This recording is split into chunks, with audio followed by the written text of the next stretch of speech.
Beyond the door, the bustling life of the hospital continued, while Martin O'Connell sat at the desk in the doctor's office, filling out the medical histories of his patients.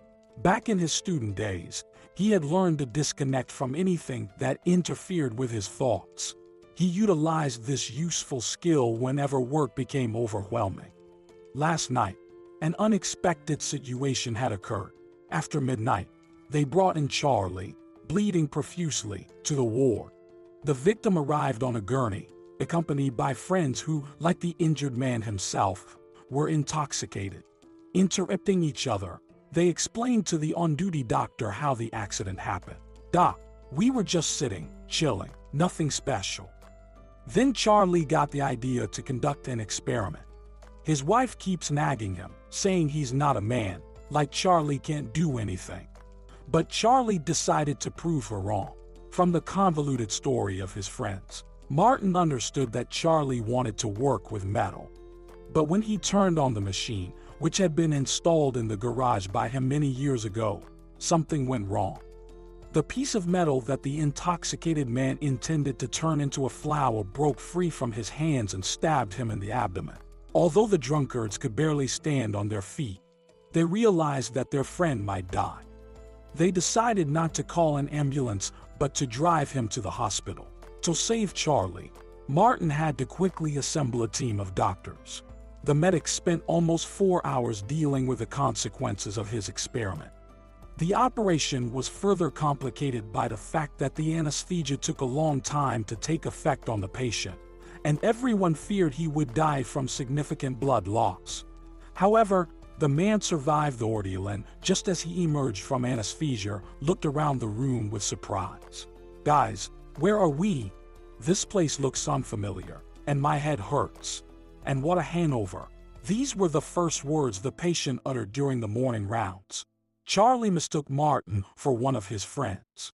"All right, buddy, you'll have to quit drinking," Charlie exclaimed, holding his hand over the stitched-up abdomen. "Not a chance." "And who are you to tell me what to do?"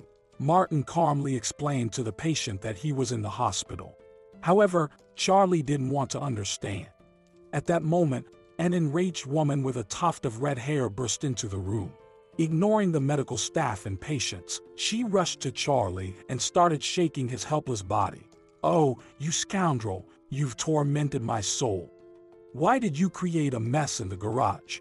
I asked you not to hang out with alcoholics there, but you never listened to me." The rough physical impact caused intense pain for the injured man, and he yelled, "Amanda, stop it. It hurts." Of course, Martin did not expect to witness a scene of domestic disputes. In the first few seconds, he was a bit taken aback. But then he decisively stood between the outraged woman and the patient's bed. "Ma'am, what are you doing here? We barely saved your husband. Please leave the room," the doctor said, his actions and resolute tone influencing Amanda. She crossed her arms over her chest and spoke. "I'm sorry, I'm not myself. He's poisoned my whole life. I can't stand his actions anymore." Charlie sensed that the situation had turned against him, and he began to justify himself to his wife. "Amanda, it's all the demons. Remember, I told you that evil forces have been hunting me for a long time, even yesterday. As soon as I had a drink, the devils started persuading me to turn on the machine. They told me I could become a great artist and that soon my works would be selling at auctions for the price of a good yacht." The woman mumbled through tears, "You're a fool, Charlie, not a great artist." Turning to Martin, she began to explain. "My Charlie has had extraordinary talent since childhood. In his youth, he studied to be an artist, painted pictures for sale, and then suddenly started drinking. I tried everything to get him to stop. All in vain." Charlie chuckled. "That's me. You can't trick me." Glaring at him, his wife turned to Martin and whispered, "Doctor, it's a pity I didn't have a chance to ask you before the operation to sew that ampoule into his abdomen. You understand what I mean?" Amanda pleaded, looking directly into Martin's eyes, and he didn't know how to respond. After a long pause, he said, "I understand your agony, but you're addressing the wrong person. Tears glistened in Amanda's eyes, and she said, "People are right when they say our medicine is useless. There's a healer who lives outside the city, curing everyone, never refusing anyone." The nurse, also present in the room during the rounds, began to escort Amanda out of the ward. "Please, go. Don't interfere with the doctor's examination of the patients." Shaking her red curls proudly, Amanda exited the room, and Martin was able to resume examining his patients. After the rounds, Nurse Tanya said to Martin, "You're a newcomer here in the hospital, and we haven't had a chance to introduce you to the quirks of local life. You see, specialists don't stay with us for long, so the population is forced to turn to healers, even though most of them are charlatans. There's a young herbalist who settled outside the city about 3 years ago, and she genuinely helps people." Tanya wanted to add something more to her story, but changed her mind at the last moment. Martin didn't give much weight to her words, although there was an episode in his life confirming the high effectiveness of unconventional healing methods. However, he tried not to dwell on that period as it brought emotional pain. Martin had experienced many difficult moments in his life that he wished to forget. He had attempted to start new many times, but it didn't always work out. A month ago, he had moved to Cliff Town with similar intentions, although he hadn't planned to change his place of residence. However, an unhealthy atmosphere had developed in the surgical department of the city hospital, where he had worked for almost 7 years. This happened after Greg Pitt was appointed as the head. After the old head retired, Martin had taken on the responsibilities of the leader for almost half a year, and everyone was convinced that his candidacy would be approved. However, these optimistic forecasts were not meant to come true. One morning, Martin opened the door to his office as usual and was taken aback. Seated at his desk was an unfamiliar man. Instead of causing a scene, Martin delicately inquired, "Excuse me, I don't know your name, but I'm curious why you're in my office." The guest jumped up, approached Martin, and embraced him. "Martin, my friend, you really don't recognize me."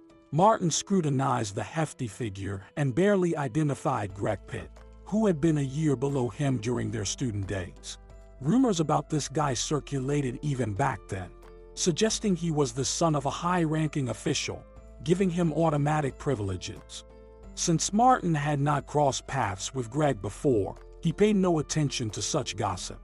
He never thought that fate would bring him back into contact with this troublemaker 15 years after graduating from college.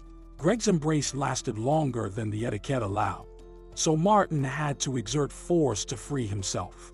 He responded to Greg's greeting quite reservedly. "Sorry, I didn't recognize you right away.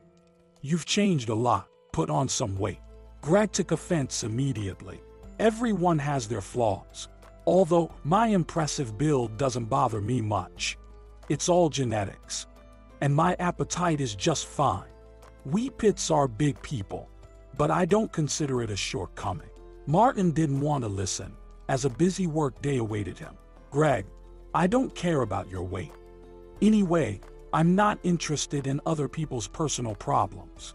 Today is a surgical day, and every minute is precious to me. But I understand you didn't randomly end up in my office this morning.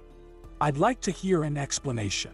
Greg, significantly shorter than Martin, struggled to maintain eye contact. He tilted his chin up and provocatively stated, "Martin, starting today, I'm taking over as the head. My candidacy was approved yesterday evening." A pause ensued. Greg seemed to expect his opponent to voice objections, but Martin calmly accepted the news. "Thank you. Now it's clear." Martin quickly gathered his papers and headed towards the exit. "All right, I've cleared the space. Make yourself at home." Greg nodded, indicating that from this day on, he would decide who to punish and who not to. Indeed, with the arrival of the new head, the atmosphere in the department deteriorated sharply. Not only did Greg lack practical experience, but he also freely dispensed his recommendations to everyone. In response to the discontent of the old hospital staff, the new head retorted, "I'm not holding anyone here. If you don't like it, Feel free to leave. No one is irreplaceable. One morning, Martin opened the door to his office as usual and was taken aback. Seated at his desk was an unfamiliar man. Instead of causing a scene, Martin delicately inquired, "Excuse me, I don't know your name, but I'm curious why you're in my office." The guest jumped up, approached Martin, and embraced him. "Martin, my friend, you really don't recognize me." Martin scrutinized the hefty figure and barely identified Greg Pitt, who had been a year below him during their student days. Rumors about this guy circulated even back then, suggesting he was the son of a high-ranking official, giving him automatic privileges. Since Martin had not crossed paths with Greg before, he paid no attention to such gossip. He never thought that fate would bring him back into contact with this troublemaker 15 years after graduating from college.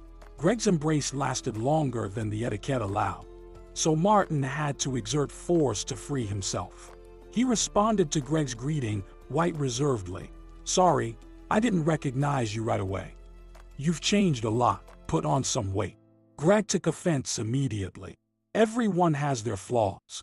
Although my impressive build doesn't bother me much. It's all genetics. And my appetite is just fine. We Pitts are big people, but I don't consider it a shortcoming." Martin didn't want to listen, as a busy work day awaited him. "Greg, I don't care about your weight. Anyway, I'm not interested in other people's personal problems. Today is a surgical day, and every minute is precious to me.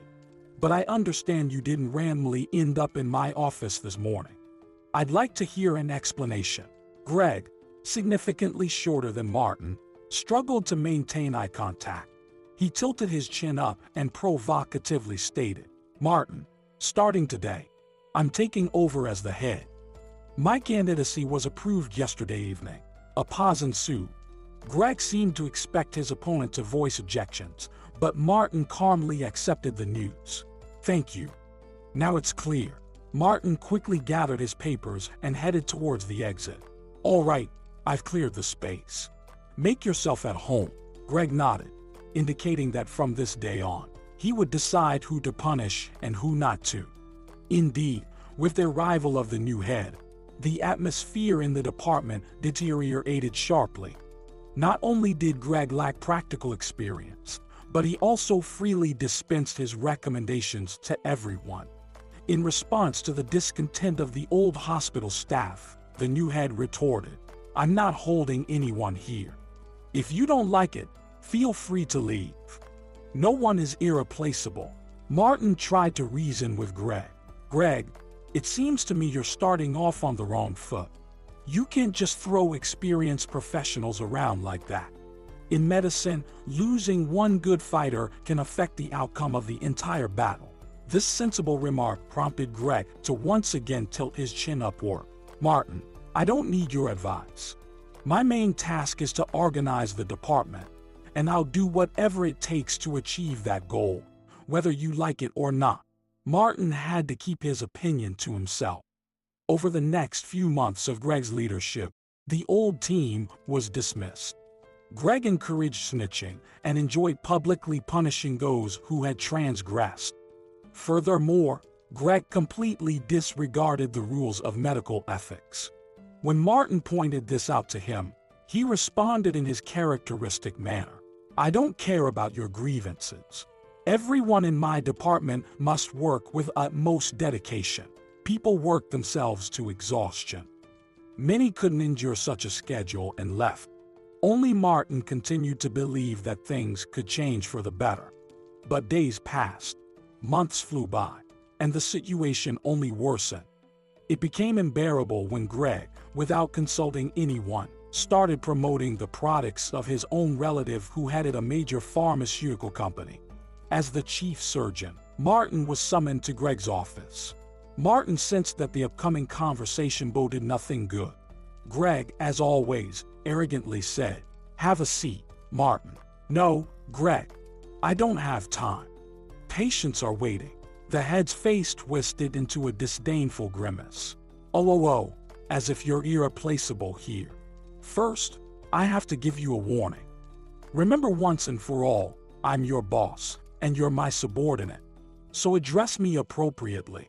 The audacity of this self-centered Greg was infuriating. But Martin politely responded, I have the same suggestion for you. Greg's eyebrows raised. Even so, fine, I'll consider your request, Dr. Martin. Now, let's get down to business. The head tossed a small box across the table. This is a new, groundbreaking medication developed by a domestic manufacturer. Take a look and decide who in our department can be prescribed this. Martin immediately understood what the head wanted. He forcefully pushed the medication package away. I won't prescribe an uncertified drug. I'm ordering you to. Greg's face turned red with indignation, but Martin wasn't impressed by his anger. The surgeon firmly reiterated, I won't prescribe an untested treatment. And if you insist, Dr. Greg, I'll take the matter to the ministry. Don't think you have an all-powerful hand here. After this quarrel, the relationship between the head and the chief surgeon deteriorated irreparably. Greg, with the help of his informers, monitored every move of the surgeon. When Martin made an unforgivable mistake by refusing hospitalization to a patient, the head blew the issue out of proportion. Martin was summoned to the department, where he was reprimanded in the harshest terms. He received a reprimand and was deprived of his bonus for 6 months. The endless battles with the head wore Martin down. He felt on the verge of a breakdown and decided to have a man-to-man talk with Greg. After listening to him, Martin said, Martin, maybe I'll forgive you if you ask nicely. How so? Martin expected the boss to suggest the dubious drug again, but Greg came up with a more elegant punishment. When you really need something, it doesn't hurt to get down on your knees. Martin burst out laughing right in his face. Greg, you definitely need to consult a psychiatrist. Unhealthy fantasies seem to be consuming you. On that same day, he submitted a resignation letter. For a whole month, one of the city's best surgeons remained without work. He was about to apply for an emergency medical service position when Andrew Thomas called him. Martin, I heard rumors that you're currently unemployed. Yes, took a short break. But I have some ideas. I want to switch fields a bit. Andrew shouted into the phone. Don't even think about it. You're a God-sent surgeon. Drop by. I want to offer you a position. Martin had studied with Andrew Thomas. They had been on a humanitarian mission together in Africa, and then their paths diverged. Andrew later graduated from the military department and had been to hot spots several times. Unfortunately, he suffered a severe injury, after which he could no longer perform surgeries. When offered a position in the local ministry, Andrew accepted. As a dedicated professional, Andrew did everything in his power to save human lives globally. Learning about Martin's difficulties, with whom he had traveled the world for several years, the high-ranking official immediately set about finding a job for his friend. Martin didn't wait for a second invitation and went to see Andrew that same day. He was warmly received, and Andrew immediately said, in Cliff Town, there's a vacant position for a surgeon. Of course, you can refuse such a role, but this hospital will be renovated in the next 2 years. I don't need to tell you about the prospects that await you. Martin weighed all the pros and cons and agreed to move to the province. Thanks, Andrew. I don't have much of a choice, so I accept your offer. Andrew gave the surgeon a friendly pat on the shoulder. A change of scenery will do you good. Perhaps in Cliff Town, you'll find your destiny. This wish unsettled the man who had long ago given up on finding happiness.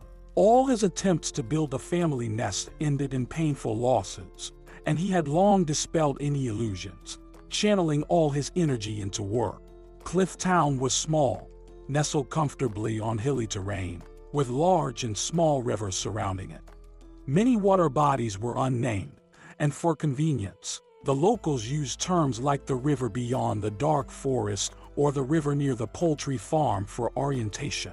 Linda Sammers had grasped the peculiarities of the local language in her childhood when she visited her grandmother Betty with her mother. However, Much had changed in Clifftown over the past 20 years. A small road led to Betty's old house. For decades, this woman had been helping the local residents. When the healer completed her earthly journey, her young relative took up the mantle. Linda arrived at the house in winter, and in the middle of summer, she gave birth to a boy.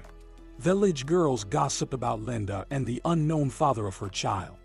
Although more than 3 years had passed, the rumors never ceased. When particularly curious girls pestered her with questions, she would smile and reply, "It's none of your business. It's my life." Such an answer caused bewilderment, and the gossip mongers tried to find out. "Don't you care what people say?" Linda would respond with a smile, "Let them talk. A smart person will think before believing such stories, and as for the not so smart, well, everything is forgivable for them." Such statements from the young healer provoke confusion. The girl is 25, but she talks as if a whole life is behind her. However, those who express such opinions were not far from the truth, because in her short life, this girl had experienced the sorrow of losing a loved one and the betrayal of a friend. Yet, she did not break and continued to believe in people. The new day was just beginning, and Linda was already awake. She had made a plan of work the night before and was now starting to execute the first item, preparing breakfast. If someone had told her 5 years ago that she would be counting minutes and seconds, Linda wouldn't have believed such nonsense. The little boy mumbled something in his sleep, and the young woman rushed to her son's bed. But the alarm turned out to be false. She tiptoed back to the kitchen and began making breakfast. Although Linda had limited culinary experience, she remembered her mother's words. "Daughter, remember you can only cook food in a good mood. If the hostess is angry or dissatisfied, it will definitely affect the taste of the prepared dish." Her mother had left this world more than 5 years ago, but Linda felt her invisible presence almost constantly. In the most challenging moments of life, she mentally turned to her only close relative, and her mother's image immediately appeared before her eyes. Today, too, the late parent visited her daughter early in the morning. She smiled, as always, but the words she spoke made the young woman shudder. "Linda, don't trust those who make sweet promises. Be more careful and protect your son." The young woman pondered over this message from the other world while preparing breakfast for herself and her little son. She knew that the meaning of these words would be revealed later. This had happened several times before, but the girl never ceased to be amazed by this strange connection with her deceased mother and the astonishing accuracy of her predictions. When it first occurred, she thought she was going crazy amid wild stress. To prevent unwanted consequences, Linda recounted her conversation with her deceased mother to Grandma Betty word for word, but the old lady just chuckled. "Don't be afraid.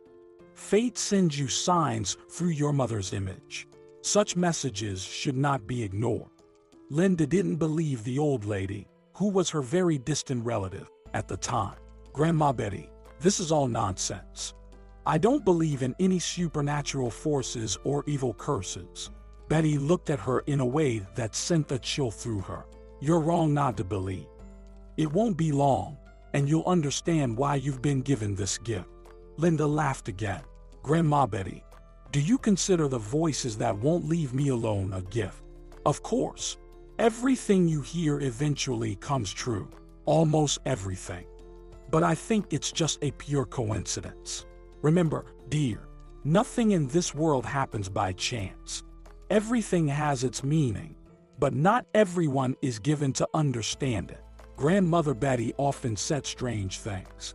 Many were afraid of her, but still sought her help. Linda looked at a photo of Grandma Betty in an antique frame and sighed. "Both my mother and you left without saying goodbye. But thank you for not forgetting and visiting me. I receive only good signs from you, and I try to do good myself." Linda didn't have time to finish this pleasant thought because someone persistently knocked on the window. "Who came so early?" The woman went to the door but struggled with the lock. The knocking continued, and Linda had to say, "Don't knock so loudly. You'll wake the child." The request was heard, and a knocking stopped. The young healer opened the door with difficulty and let in Mary Hobbs. The guest immediately expressed her displeasure. "Why did it take you so long? Or are you hiding someone in the house?" The visitor looked around but found nothing suspicious. "I was going to come to you yesterday, but didn't make it. So many chores at home, and I can't get anything done. And then this damn splinter." The woman nodded at her bandaged palm. "It happened 3 days ago. I thought it was nothing, but the hand swelled and hurts." Lindy asked the guest, "Mary, sit on the chair, and I'll take a look at your hand." Mary complied with the healer's request. But as soon as Linda touched her hand, she screamed, "Be more careful, or I might lose consciousness from the pain. It happened to me when I pulled out a tooth. They had to bring me to my senses for half an hour." "Mary, but I can't heal you if I don't see the wound. I'm telling you, it's a splinter. There's no wound. I'd rather unwind the bandage myself." Mary began to remove the bandage, and Linda couldn't help but exclaim when she saw Mary's swollen, bluish hand. "Mary, no herbs or poultices will help here. You need to go to a surgeon urgently. Otherwise, you may lose your limb." The visitor waved her inflamed hand. "What kind of healer are you, sending me to a doctor? I won't take on something I'm not sure about. In this case, I doubt traditional methods will help you." Mary waved her painful hand again. "Listen, don't act so smart. Do you think I'll believe you? Clearly, you don't know anything." Linda knew about this woman's bad temper, but she didn't expect Mary to behave so rudely. Trying to keep her calm, she asked the guest, "Why did you come to me? For help or to humiliate? And please don't shout. I have a little child." But these requests couldn't stop Mary Hobbs. She started accusing the healer. "Who do you think you are to reprimand me? In the old days, they burned people like you at the stake, and they were right. Stop deceiving people. You're a charlatan, not a healer." The outraged cries of the visitor were interrupted by a child's cry. Little Timothy ran out in his pajamas and barefoot. He was shaking with fear and crying, "Mommy, I'm scared. This lady is a witch. Make her go away." Instead of apologizing and leaving someone else's house, Mary shouted at the child, "I'm not the witch, boy. It's your mother. Let her tell who you came from, and even without her confessions, it's clear who your dad is." Spitting image of Jim Nilsson. Anyone can see that. Linda couldn't tolerate such chaos in her own home. "Mary, leave peacefully, or I'll have to use force." Mary didn't give up. "We'll see who's stronger. I'll tell the policeman. Let him figure out who you are.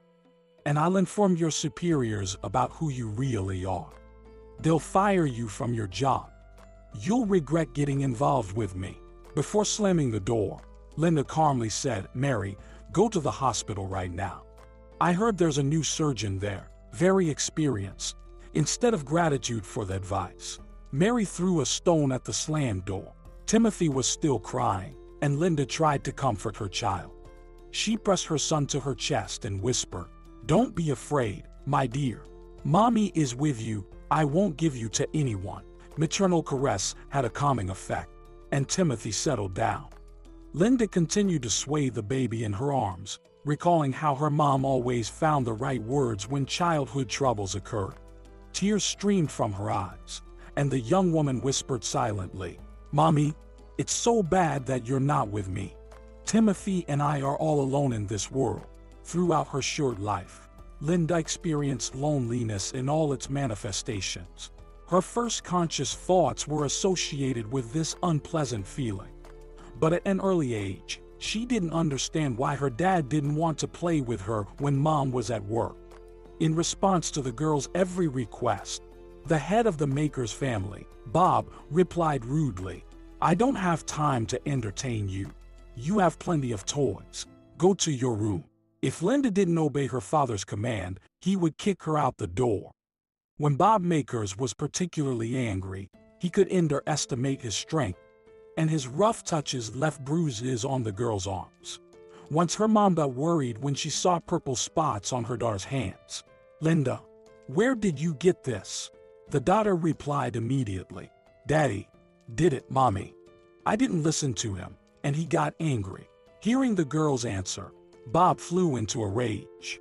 Linda, who taught you to lie? Such a little liar already. Noticing his wife's wary look, the man began to explain to her excitedly. Regina, whom do you believe, me or this snotty kid? You know very well that little children tend to lie. Linda's too active a girl, and during her games, she constantly gets bruises. Regina didn't answer immediately. Bob, I could believe you're virgin if not for one circumstance. Children more often hurt their legs, and here are blue spots on the shoulders and arms. And by the nature of the bruises, it's not difficult to guess how they appear. Linda remembers well how, at her mother's words, her dad again threw an angry look in her direction. Still, he asked her, Daughter, tell mommy that it's not true. Have I ever hurt you? This question from the man remained unanswered because Linda ran to her room. At the age of 5, she already knew very well what an honest answer could bring her.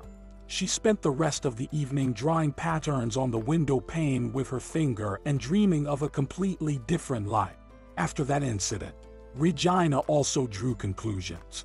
During her shifts, she took her daughter to her friends. Bob did not object to such changes, and when Linda returned home, he sarcastically remarked, Our little traveler is back. How's life with other aunts? Probably better than at home with Daddy. Although the girl didn't like staying at her mother's friends' places, she responded to her father's question with an affirmative nod. Since then, she stopped seeing Bob as a father. Linda avoided conversations with him and tried not to be alone with a person emanating undisguised hatred. Despite disagreements between the spouses, the Makers family was considered exemplary.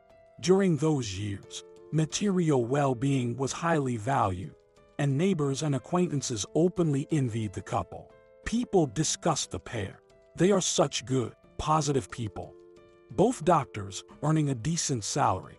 They have a car, and the apartment is luxuriously furnished. What else do you need for a happy life?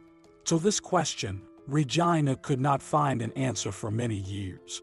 Indeed, in their professional lives, everything was going well.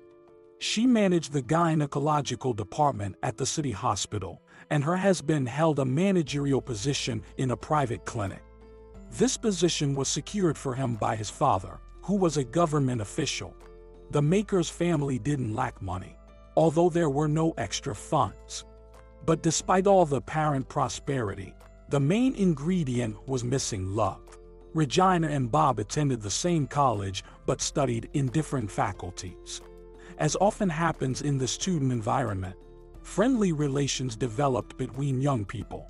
Another friend of Bob's courted Regina, and a tragedy later occurred between them.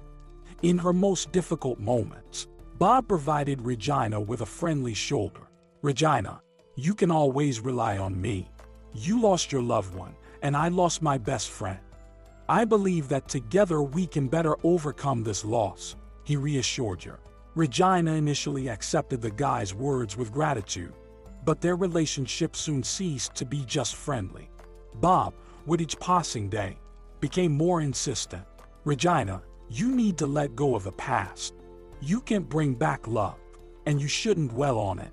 You're a young, beautiful woman, and I think it's foolish to condemn yourself to loneliness. Believe me, 5 or 7 years will pass, and you'll regret missing the chance to be happy. Bob delivered similar speeches almost every day, and eventually, Regina gave in. However, there was another circumstance that made her succumb to his persuasion. Shortly after the tragic death of her fiancé, she realized she was pregnant. But even this fact didn't dampen Bob's positive reaction. He assured Regina, Regina, I consider it my duty to take care of the child of my best friend. So, the sooner we formalize our relationship, the better it will be for all of us. This confession completely reassured Regina, and she agreed to become Bob's wife. However, the groom couldn't resist and told his father that his young wife was expecting a child from another man. Makers Sr. was furious, and without mincing words, he reproached his son. Only a complete idiot could come up with such an idea. Have you been watching sentimental movies? Voluntarily taking responsibility for someone else's child? In short, I'll tell you straight, since you've taken on this burden, drag it until you're tired. But in my house, there won't be someone else's child. Bob responded. Regina is expecting a girl. I don't care if it's a girl or a boy. I don't want to see her child in my house, and I'll never acknowledge it, Maker Sr. declared. Of course, Linda was not privy to the backstory of her birth, and she never learned about the love between her grandmother and grandfather because her father's parents ignored the fact of her existence. Later on, Bob himself renounced the commitments he had voluntarily taken on in the flush of the kindest feelings, even before her birth. The truth that she was not his biological daughter, Linda only discovered after her mother's death. Regina kept this family secret until her last breath. The sudden departure of her mother was a terrible blow for Linda. After all, Regina never complained about her health. She jogged in the mornings, and on weekends, she visited the swimming pool. It seemed that this resilient woman had an endless supply of energy. Even Bob often joked, Regina, sorry, but I often think that there's a perpetual engine hidden inside you. By lunchtime, I'm completely exhausted, and you don't seem to get tired at all. To such remarks, Linda's mother replied, Just, Bob, unlike you, I can afford to relax, so I always try to stay in shape. The smile disappeared from the woman's face when she thoughtfully added, True, lately I've been bothered by frequent headaches.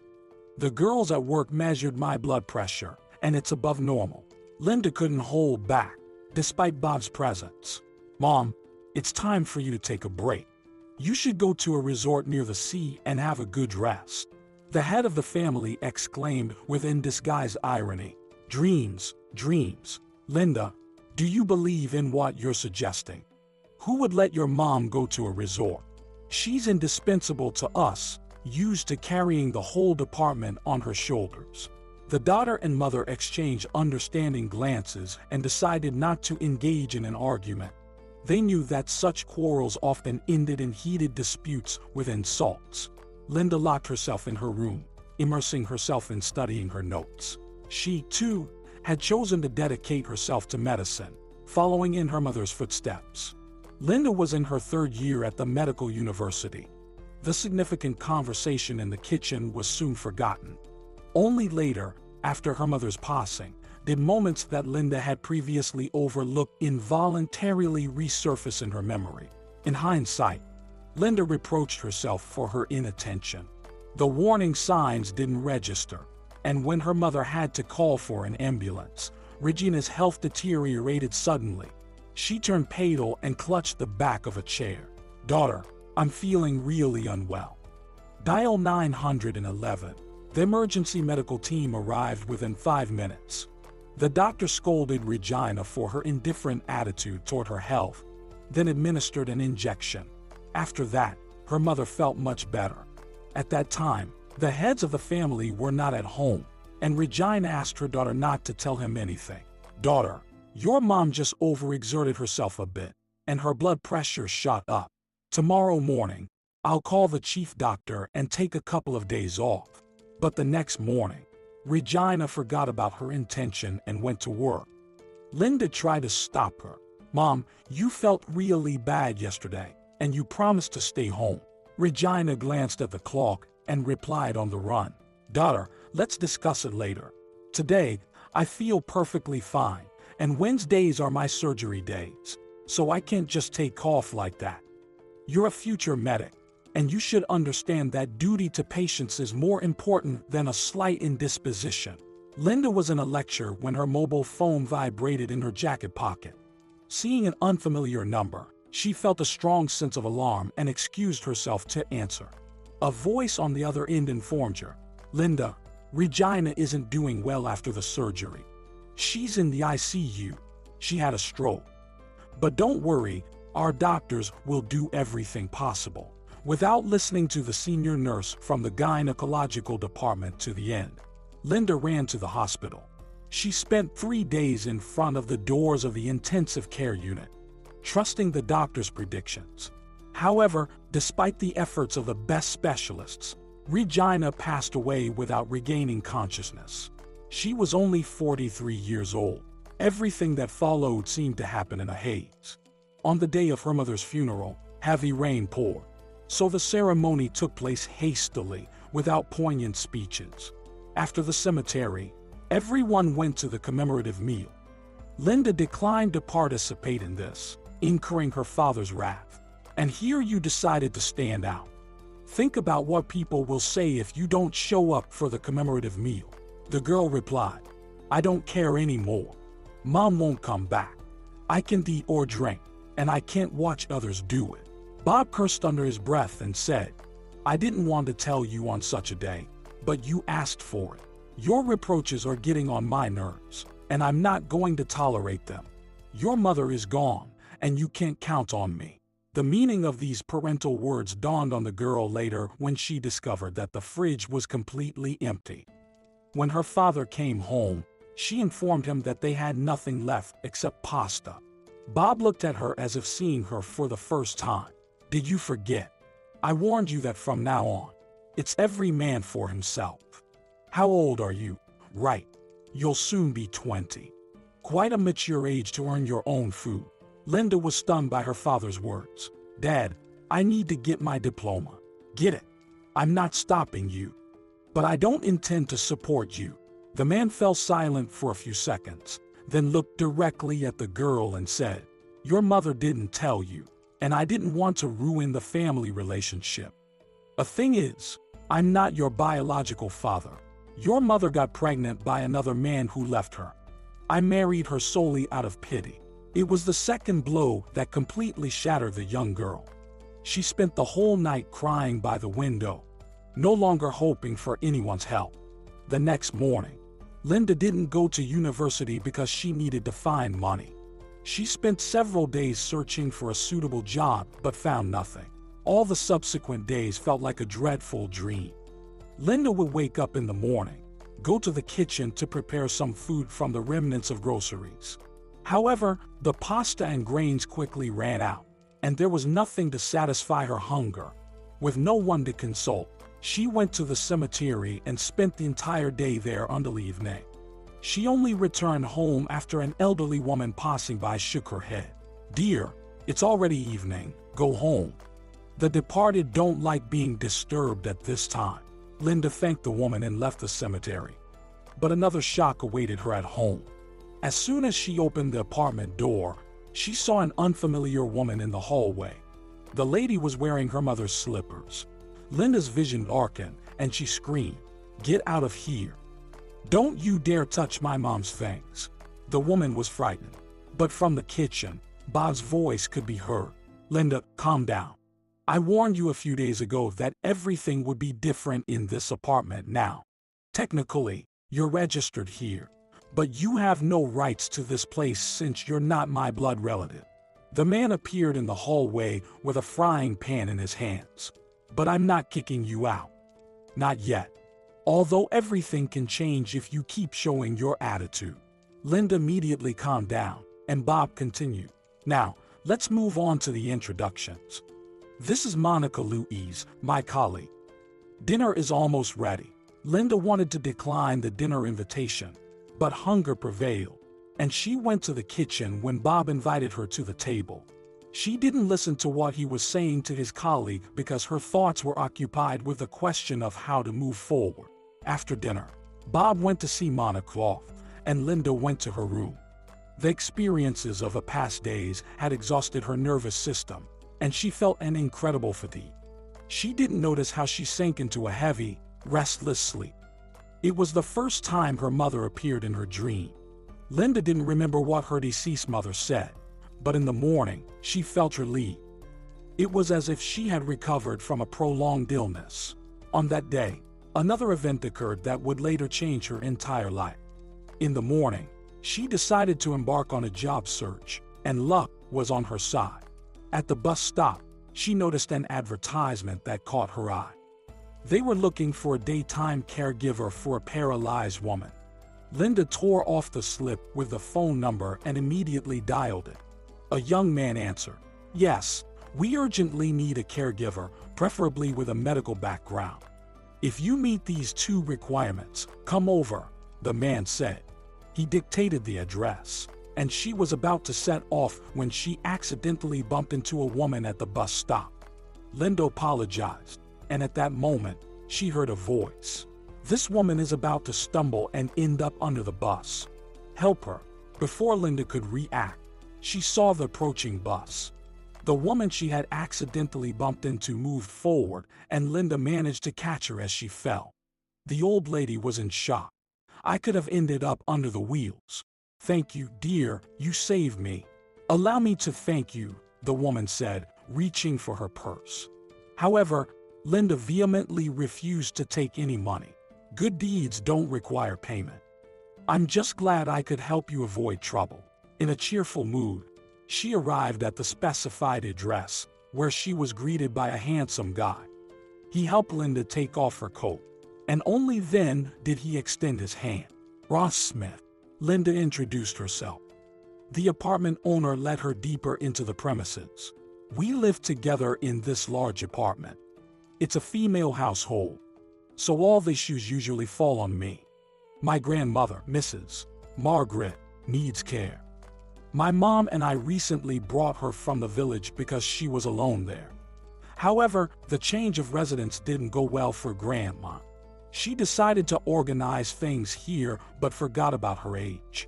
As a result of a fall down the stairs, she got a concussion.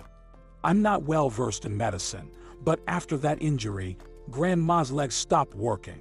Her hands are fine, and speech has almost fully recovered. But she can't walk, Linda replied. I can handle it. Although I don't have a diploma yet, there won't be any problems with caregiver responsibilities. I'm in my third year at university, but currently I'm dealing with a tough life situation, so I had to temporarily leave the university. Ross listened attentively and offered, Linda, there's no need to explain the reasons for your difficult situation, especially if it's challenging for you to talk about it. Ross smiled and pointed to the door they had stopped in front of. In this room is your future patient. Go ahead. Grandma is eagerly awaiting her helper. She's very talkative. Margaret greeted Linda with a charming smile. What a sweet girl. I promise not to be fussy and will do everything you tell me. The first day on the job as a caregiver flew by unnoticed. Ross's grandmother showed no signs of being uncomfortable with the new person. She eagerly shared her memories with Linda and behaved as if she had known the girl for a long time. When Linda returned home, she recalled the daytime incident at the bus stop and whispered in horror, "Why didn't I realize right away that it was my mom's voice? Am I really going crazy?" Fear crept into Linda's heart, and she even thought about consulting a specialist about the mysterious voices. But she quickly changed her mind. This voice isn't bothering me, and if I go to a psychiatrist, they might send me to a mental institution. Most likely, it's a temporary deviation that appeared against the backdrop of severe stress. The most important thing now is the opportunity to earn a living. With this optimistic thought, the girl fell asleep after her first day of work. Soon, Linda regained her confidence and woke up joyfully every morning. She hurried to her patient, and they spent the whole day in conversations. In the morning, Ross greeted Linda, and in the evening, he escorted her to the bus stop. He didn't like talking about himself, only confessing once. My grandma is wonderful, but I have a strained relationship with my mother. She constantly tries to impose things on me that go against my principles. In childhood, I dreamt of growing up quickly to get rid of my mom's moralizing. With Ross, Linda felt free and at ease. She noticed that the young man also showed interest in her. Many times she caught his lingering gaze, and this mutual attraction did not escape Margaret's keen eyes. You make such a beautiful couple. I look at you and can't help but admire. A month passed. With Linda's assistance, Margaret began to sit and eventually stand on her own. The old woman considered her recovery a miracle. You helped me stand on my feet. I had lost hope of ever walking again, but the moment you appeared, I felt strength. A single touch of your hand works wonders. Linda was pleased to hear such words from the old woman, but she didn't attach much importance to them. Meanwhile, her relationship with Ross took on a more romantic nature. The young man started giving her flowers, and once he invited her to the movies. After the screening, they strolled along the promenade, and Ross hesitantly suggested, "Linda, you could live with us. It would be more convenient for everyone." The girl doubted the wisdom of such a decision. "How will your mom feel about it? Are you sure she'll appreciate having a stranger around all the time?" "Honestly, I don't know. She's unpredictable.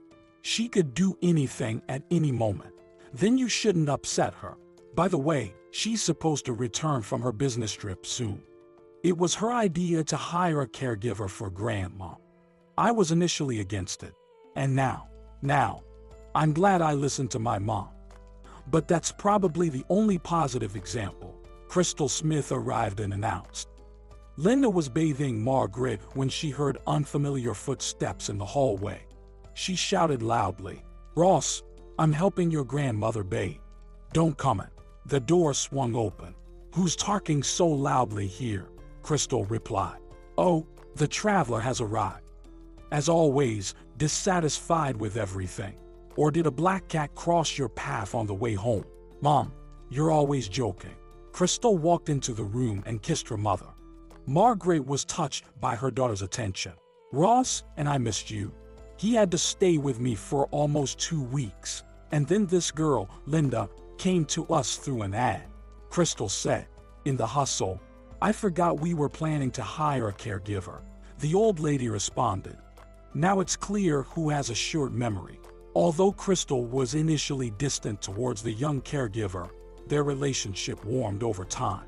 What particularly impressed Ross's mother was when, during dinner one evening, Linda confidently said, "Crystal, you shouldn't eat too much salty food. You have kidney issues, if I'm not mistaken." The woman dropped her utensils and stared at the girl. "How do you know about my kidneys?" Linda made a vague gesture with her hand but didn't answer the question. She understood how her story about the voices would be perceived. However, Crystal was impressed by the girl's abilities and wanted more proof. For this purpose, Crystal invited her friends over, using the pretext of having tea in pleasant company. Linda felt uncomfortable surrounded by these elegant ladies and wanted to leave the hostess's room, but Crystal asked her, "Linda, scan my girls. Tell me about any hidden ailments they might have." The girl was taken aback. "I'll tell you later, okay." She hurried into her ward's room and took a long time to compose herself. The old lady noticed that the girl was distressed. "Linda, what happened? Did Crystal upset you?" "No, everything is fine." Soon the homeowner was seeing off the guests and entered Margaret's room. "Linda, I need to talk to you." The girl understood that Crystal would ask her for information about the hidden ailments of her friends. But there was no other choice, and she said that one of the women had no health problems. It was just a bit of nerve trouble. As for the second one, according to Linda, she urgently needed to undergo an examination. She has an issue with her heart. Perhaps there's an undetected congenital defect. A few days passed. Meeting Linda in the hallway in the morning, the homeowner said, "Your prediction came true. Dana indeed has a hidden heart defect. It's simply amazing. Tell me, how do you manage to see what doctors can't notice?" The girl didn't know what to say and just shrugged. Ross's mother continued expressing admiration for the girl's gift. "You could earn money with this. Today, such practices are trending. Thank you, Crystal, for that advice. But becoming a healer is not in my plans." The homeowner said disapprovingly, "You don't know what lies ahead. It's not excluded that your abilities will help you survive one day." Amazingly, the words of that woman turned out to be prophetic. One day, Linda returned home but couldn't open her apartment door because the key didn't fit the lock. Irritated, she said, "What's going on?" and forcefully pressed the doorbell. The door was opened by Monica, an old acquaintance. She frowned. "Oh, it's you, Linda. Bob and I decided to change the lock." The old one was unreliable. Linda tried to calm herself mentally. although there was a volcano inside her. Without saying a word, she went to her room, but it was in chaos. Linda shouted, "What is this?" Bob emerged from the bathroom, wearing an open robe. He wasn't even embarrassed that his stepdaughter was looking at him. "Ah, my stepdaughter is here."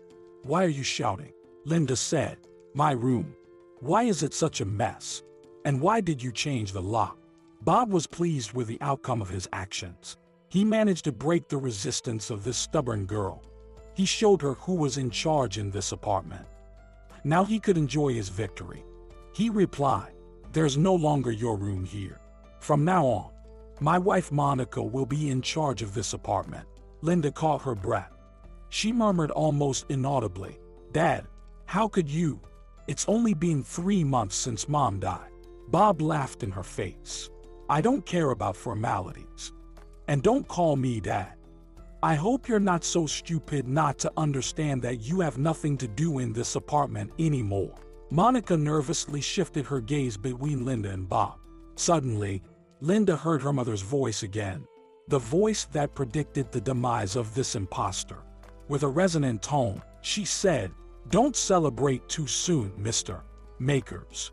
Your fate is to be an eternal widower, and your days will end in a mental institution. Get out of here, witch."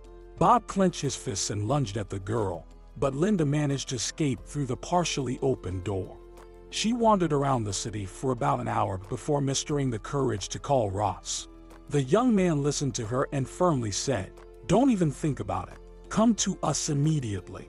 Linda accepted the help of the young man, not refusing Ross when he proposed to her. Soon, the young couple got married, and life began to improve. However, despite her unique abilities, the girl did not know that the toughest trials awaited her. One morning, Timothy was being cranky, so Linda became concerned about her son's health. Over the past few years, she had not only learned to almost infallibly diagnose illnesses, but also to find the most effective ways to heal. The young woman reached out. "Come to mommy, little crybaby. Show me where it hurts." The boy touched his forehead and burst into tears. Linda kissed the child's head. "Oh, it seems like we've caught a little cold. It's all because Timothy doesn't listen to mommy. When it's cold outside, you should wear a hat, but you don't like headgear. No worries, mommy will give you milk with honey, and the cold will go away." The little one asked in surprise, "Will it go away and hide like that miss who came to us yesterday?" "Sweetie, you've got something mixed up," Linda insisted. "No one came to us yesterday." The boy insisted on his virgin, "Miss Kane. I saw her from the window. She was hiding over there." The child pointed to the barn. "I wanted to tell her that spying is not nice, but I couldn't because she ran away." Linda hugged her son tightly and kissed his feverish forehead again. "It's all in your imagination because you're sick. Don't worry. We won't let anyone in." As Linda went to the kitchen to prepare some warm milk for her child, a shadow flashed outside the window, and Timothy screamed, "Mom, she's come back." Linda rushed out into the street and began to look around. She distinctly felt the presence of another person. Holding pitchforks in her hands, she headed toward the barn. "Who's hiding there? You better come out, or I might accidentally hurt you." To make her point, Linda shook the pitchforks. A female voice came from the yellowed grass. "Put down the pitchforks. You might actually hurt someone." First, a woman's head appeared from the grass, and then she emerged. Linda exclaimed, "Julia Nelson, what are you doing here? And why are you hiding in my yard?" The young woman carefully brushed off the grass from her jacket. "Just wanted to take a look." The healer surveyed the yard with a puzzled look. "And what's so interesting here?" The uninvited guest waved her hand. "Your house doesn't interest me. I wanted to see the boy. Is it true he looks like my Jim?" "What nonsense are you talking about?" Linda guessed that Mary had spread gossip around town. She had no intention of justifying herself to this unfortunate woman whose has been chased after every woman's skirt. "My son has a father, and your Jim has nothing to do with his birth." Julia tried to argue, "But he came to visit you several times when you just moved in with Betty." That's correct. But your husband sought treatment not from me but from Betty. How can you believe in rumors? You're an educated woman. Everything can be logically understood. When I moved here and when Timothy was born, that doesn't prove anything. Nowadays, doctors can take care of premature babies. Linda interrupted Julia. My son was born weighing 4 kilograms, which is above average. So all your suspicions are unfounded. Don't believe in rumors. That's enough, Julia. I don't have time for this. But she had no intention of leaving.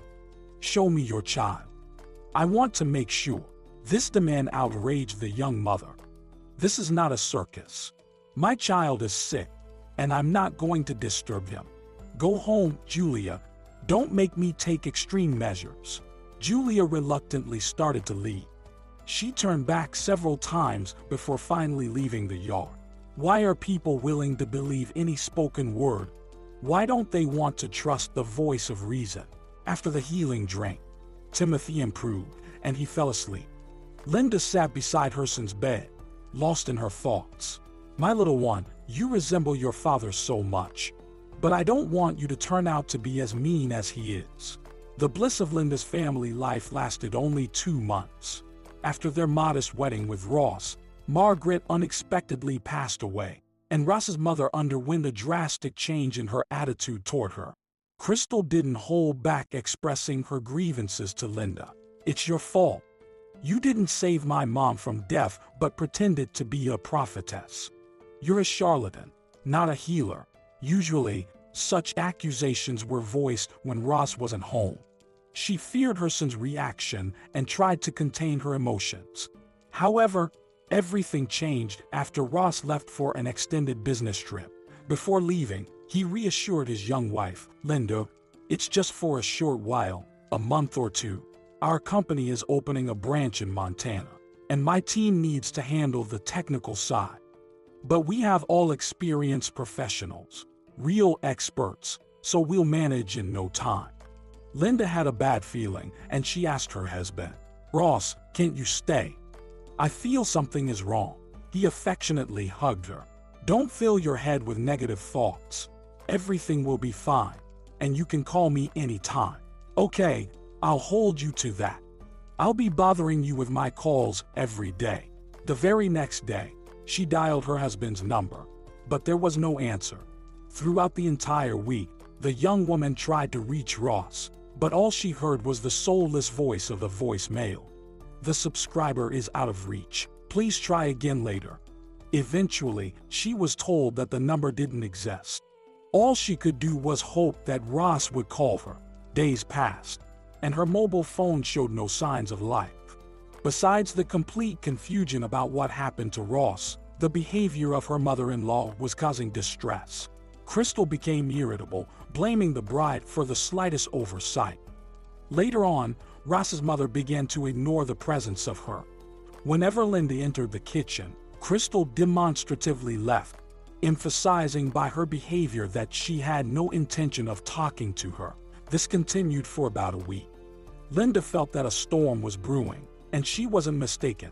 One evening, Crystal came home in an agitated state and started shouting from the doorway. Linda, where are you? Come here. We need to talk. The young woman had to comply with her mother-in-law's demand. She stepped into the hallway and immediately caught a whiff of alcohol. This circumstance shocked Linda because Crystal had always been very careful about her health, consistently refusing wine even during celebrations. Noticing Linda's discomfort, Crystal said, "What's bothering you? There are many things I don't like either, but I have to endure them. For instance, I can't stand your presence in this house. Tell me, how much longer do you plan to sit here waiting for who knows what?" Linda mumbled, "Crystal, why are you talking like this? I'm waiting for Ross. He's my lawful husband." The woman laughed. "He has 1,000 women like you. Do you really believe in made-up stories? My son regrets his hasty marriage. That's why he's not answering you. By the way, he called me the day before yesterday, said he'd be delayed for another month." Linda held her breath. "Crystal, did he ask about me?" "He did. He wanted to know if you've left this apartment yet. I also really want to hear the answer to that question because your presence in this house annoys me greatly. Why are you even here? There's no need for your services. And if you plan to live on someone else's account, it won't work with me. In short, find an apartment. And the sooner you do it, the better. I'll even give you some money, considering your hopeless situation. Go to your relatives. After all, you have aunts and grandmothers. Crystal pulled out 2 bills of the highest denomination. I hope we understand each other. Linda hastily started gathering her things. Before her eyes flashed Crystal's hate-distorted face, and in her ears echoed her words, "Find an apartment. My son doesn't need a wife like you." Ross called me. Wiping tears from her cheeks, the young woman whispered, "He called her, and he was afraid to call me. I'm such a fool, naive. I wanted to share the news that we'll have a baby." Linda had recently learned about her pregnancy, but hesitated to tell her mother-in-law. "It's okay, I'll manage on my own. We don't need anyone," she thought. In that critical situation, she felt a unity with her unborn child. Trying not to make noise, she left her husband's apartment and headed to the train station. She already knew she would buy a ticket to Clifftown. "Grandma Betty won't turn me away, and I have nowhere else to go," she thought. The next day after Linda's arrival in the town, the news spread that a distant relative had settled with Betty. Betty treated people with herbs, relying solely on the complaints of visitors. Linda had different diagnostic methods. With a touch of her hand, she could identify the affected organ. Over time, she learned to control her unique abilities, and the accuracy of her diagnoses amazed even the doctors who sometimes sought her help. However, the young healer's popularity created problems. Her dubious activities attracted the attention of the police. One day, a police officer visited Linda and said, "You should get a job. People are spreading all sorts of rumors. I have no complaints against you, live as you like. But I have to respond to complaints. Go to the poultry farm. They always need workers." Linda thanked the officer for the advice and soon started working at the poultry farm. As long as Betty was alive, Linda worked in shifts. However, after Betty's death, the question arose about where to leave her child. Once again, kind people came to her aid. The lonely mother was allocated a spot in the daycare center by the company. Everything seemed to be falling into place, but envious minds were already plotting revenge against Linda, who dared to disrupt the established order in their town. Julie had barely distanced herself from the healer's house when she noticed a familiar male figure not far away. Consumed by rage, she muttered, "You scoundrel, you're going to that witch. Well, I'll get back at both of you." Julia reached her home. Her children rushed to her with questions. "Mom, where were you? Dad came, asking for you, and we didn't know what to say." Julie asked her daughter, "And where is Dad now?" "How? Where? He went to work. He just left, didn't wait for you. His car broke down, and he needs to fix it. I made him sandwiches because Dad said he would be home late." The woman listened to her daughter, already brewing a revenge plan in her mind. She mumbled, "It's good that Dad will be back late." Her daughter looked at her in surprise.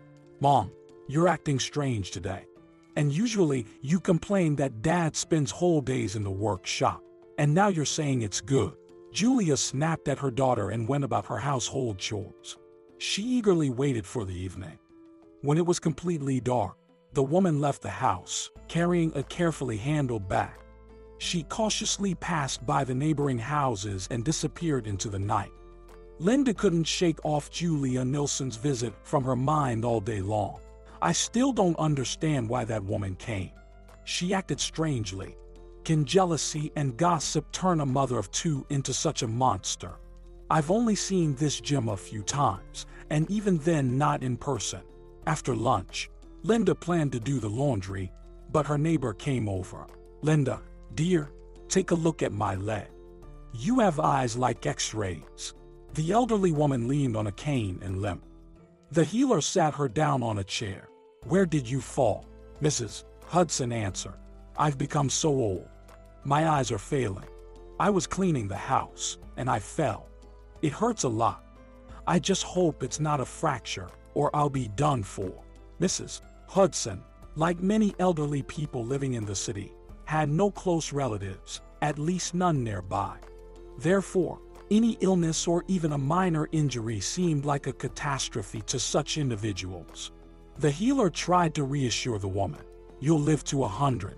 You don't have a fracture, but you've got a nasty bruise. I'll apply a little healing ointment now. Linda took a jar of herbal salve from the cabinet and generously applied it to the bruised area.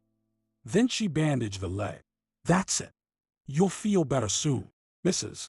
Hudson began to thank the woman. You have a kind heart, helping people. The old lady took the jar of salve and, leaning on her cane, started to leave. Mrs. Hudson, let me walk you home. Linda accompanied her patient to her home. After that, she returned. Until late in the evening, she did household chores. The indistinct unease that had appeared after lunch didn't go away. It only intensified with each passing minute, and Linda tried to understand its cause. Yet, her thoughts kept returning to the morning incident. She put Timothy to sleep and was about to go to bed herself when a vivid image of her mother suddenly appeared before her eyes. Don't sleep, my daughter. You mustn't sleep. Linda rubbed her face with her hands and approached the window. She wanted to open it slightly to let in some fresh air, but at that moment, flames erupted from the side. Without realizing what had happened, the young woman rushed to the child's crib. She managed to get outside just as Betty's fragile house was completely engulfed in flames. Timothy hugged his mom. Mommy, I'm scared. Don't be afraid, sweetheart. I'm with you. People gathered at the scene, mostly elderly individuals who couldn't offer much help. When the Cliff-Down firefighters arrived, only smoking ruins remained of the house. Linda stood bewildered, not knowing what to do. People had already gone home, and no one paid attention to the young mother with her baby. She wrapped her son in a blanket and walked towards the dawn. Martin really disliked night shifts, but what he disliked even more were late-night calls. Tonight, he wasn't destined to enjoy a good sleep either. As the phone rang in the early hours, it was the duty nurse calling.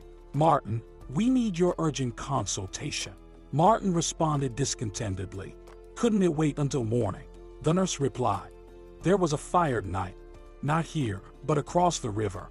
Someone's house burned down, but there were no casualties. What's next?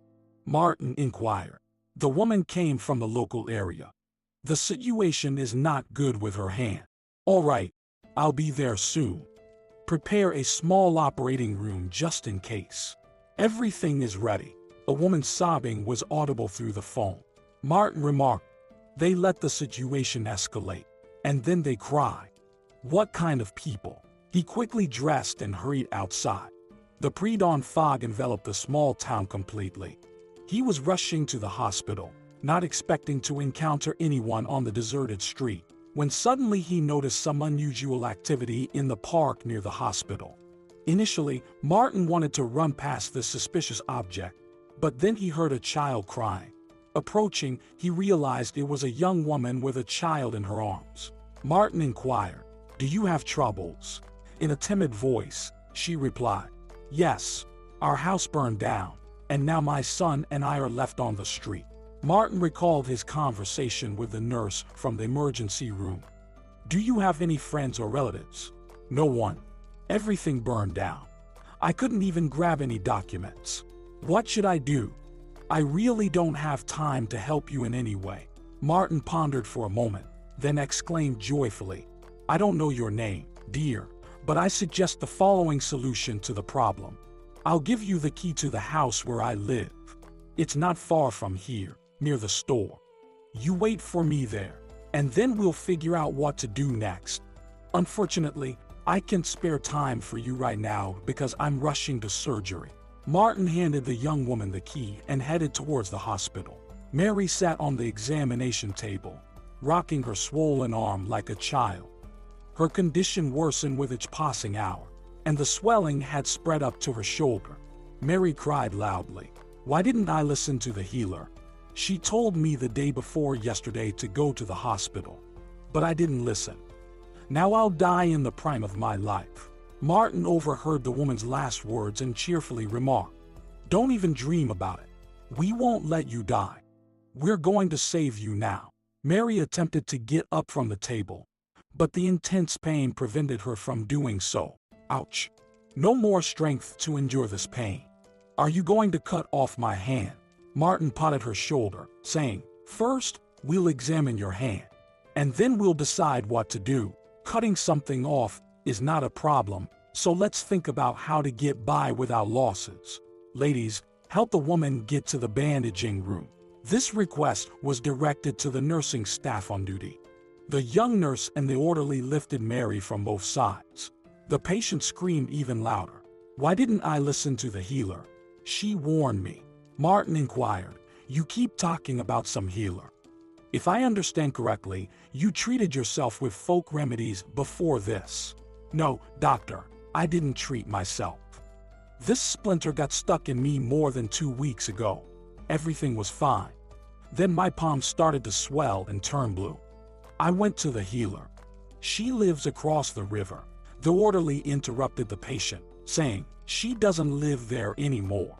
Betty's house burned down last night." Mary covered her mouth with her hand. "Oh my God. Someone is avenging the healer." Martin asked, "Do you have any suspicions about who it might be?"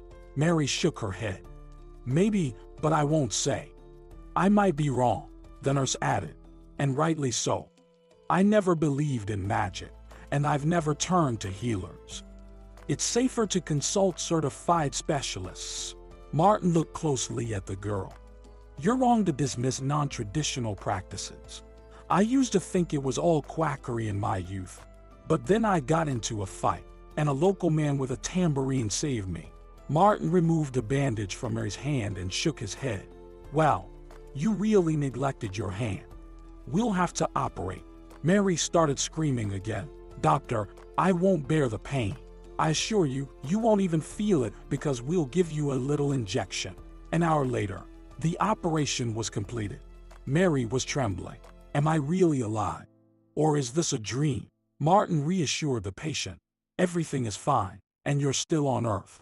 But you'll have to stay with us for a few days because there may be complications. We'll treat you, and then you can go home." This promise calmed the woman. "I agreed to everything, just as long as I can keep my hand." The night nurse began to process the paperwork for Mary's hospitalization, and Martin glanced at his watch. "Well, it's already 8:30 in the morning. Time to go to work." The surgeon had already headed to his department, but suddenly remembered the girl to whom he had given the keys to his house. He asked the nurse, "If you don't mind, tell them I'll be a little late. For half an hour, no more." "Of course, Martin, go home and have some tea. After such a restless night, it's not a sin to take a break." Martin hurried home because he didn't like being late for work. He didn't consider the night shift an excuse and hoped to make it to the general hospital briefing. The door was open, and trying not to make noise, he walked into the living room. His guests were asleep on the couch, and he could make out the features of the young woman's face. Suddenly, something gleamed, and Martin shifted his gaze to the nightstand, freezing. He saw a woman's accessory, a small locket pendant. "No way! How did this thing end up with this girl?" Martin touched the young woman's hand, and Linda struggled to open her eyes. "Sorry, I didn't notice when I fell asleep," the man said. "I just want to ask you one question. Tell me, where did you get this locket?" The girl sadly replied, "It's my mother's ornament. The only thing I inherited as a memory of her." Martin felt his mouth go dry. In a hoarse voice, full of emotion, he asked, "And your mother's name is Regina?"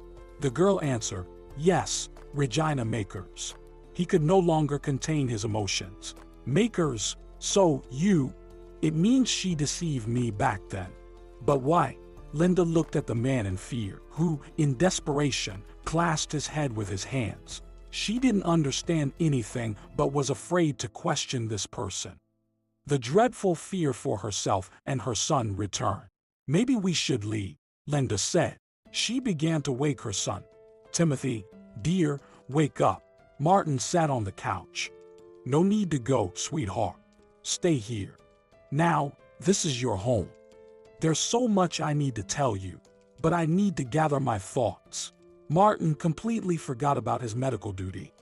He sat on the couch and couldn't take his eyes off the unexpected guest who had burst into his life.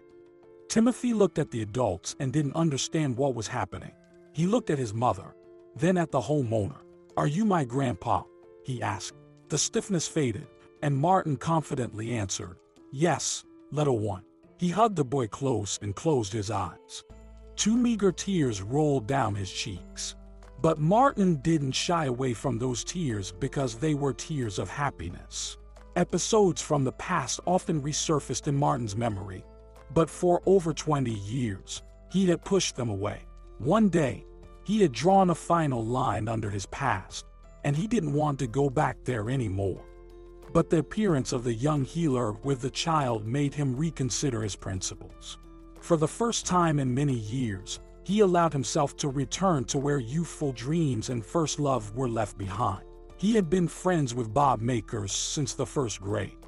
Their friendship was approved by the parents of both boys and their teachers because Martin possessed leadership qualities, and Bob tried to imitate him in everything. So their relationship often resembled a competition. Their endless rivalry didn't lead to serious disagreements. Only occasionally, Bob would say with longing, "Martin, you're a real lucky guy.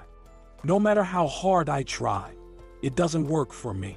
His friend would reply, "It's because you're trying to copy others. Show your individual qualities, and you'll feel different right away." Bob tried to follow his friend's advice, but nothing worked out for him anyway. Around the 9th grade, he decided to achieve success in a different way. He started spreading rumors about Martin behind his back. When Martin realized who the source of the gossip was, he gave his friend the first warning. "Listen, Bob, this isn't manly. If anything like this happens again, forget that you have a friend." For a while, Bob calmed down, but envy lurked in the boy's heart. Despite the fact that relations between friends had cooled a bit, Bob also applied to medical school. Surprisingly, both guys were accepted on their first try. Martin took the news calmly, but Bob triumphed. "We're destined to be together in life. I can already imagine how you and I will become surgeons and work in a good clinic." Martin decided to tease his friend. A social clinic. Very promising for a novice doctor. Bob didn't understand the joke and waved his hands. "No, Martin, that's definitely not for me. My father won't allow his only son to work in such places," Martin said. "A real doctor must go through all the stages of development. Only under these conditions can he become a true professional." Although Bob disagreed, he didn't argue with his friend. He silently harbored resentment when, at a general meeting, they elected Martin as the class representative. The appearance of a beloved girl in his friend's life became a heavy stress for the envious one. Regina attracted the attention of many guys, but she allowed only Martin to court her. Bob secretly suffered because he liked this girl too. After Martin started dating Regina, Bob remained on the sidelines. Then he remembered the old, personally tested method gossip. But having learned from better experience, he acted more wisely now. He proceeded very cautiously and mainly through third parties. Therefore, it was practically impossible to identify the source. Thanks to Bob's efforts, rumors spread throughout the university that Martin liked to drink and get into fights. The university administration couldn't ignore such behavior. Martin was summoned to the dean's office, reprimanded, and given a warning. "Take note, Martin, another such signal, and you can pick up your documents." No matter how the wrong guy tried to justify himself, no one wanted to listen. Although he suspected who was the culprit of his troubles, there was no evidence. To completely avoid problems in the future, Martin severed ties with Bob. He even moved to another room to avoid meeting the jealous friend in the dorm. But Bob didn't calm down. He decided to act differently, make Martin's girlfriend his confidant. However, Regina quickly saw through him. "Listen, Bob, you picked the wrong target. I'm used to believing only in facts, so you won't succeed. It's better not to waste your time. Do something useful. Take ballroom dance classes, or go to the library. No girl had ever humiliated Bob like this, but the self-centered young man didn't know how to get back at those who made him suffer. A convenient opportunity unexpectedly presented itself. As the end of their education approached, every future medical professional was making plans for their life. Before receiving their diplomas, the graduates were offered to work for a while at the Red Cross. Bob was the first to sign up. He enthusiastically told his classmates about the prospects of participating in the mission. Guys, this is an excellent platform to start. An informed person told me that later all participants would be issued special certificates. And in general, to visit another country for free, it's the pinnacle of dreams. Many graduates fell for this bait, including Martin. However, he had completely different goals. Martin believed that a peacekeeping mission would allow him, as a budding surgeon, to gain valuable experience. When Regina learned that Martin was going to Africa, she was shocked. "Martin, do you realize how serious all this is? It's very dangerous there." Martin hugged her. "They won't send us to places that are too hot. I've already checked. Our group is supposed to go to one of the poorest countries. We'll deliver vaccines and necessary medications, provide medical assistance to the population. As soon as I return, we'll definitely get married. Why didn't you tell me earlier? I would have gone with you. Girls don't belong there. So there is still danger, and you're deceiving me.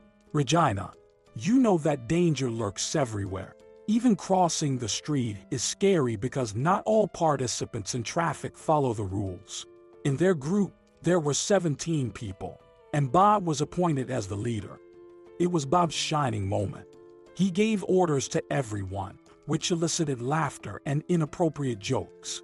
Upon arrival at their destination, the future doctors immediately got to work. Martin and 2 other guys were sent to a remote settlement, but they never reached their destination. An ambush awaited them on the way to the settlement. 1 guy died, and Martin was seriously injured. The local bandits took all the valuable cargo.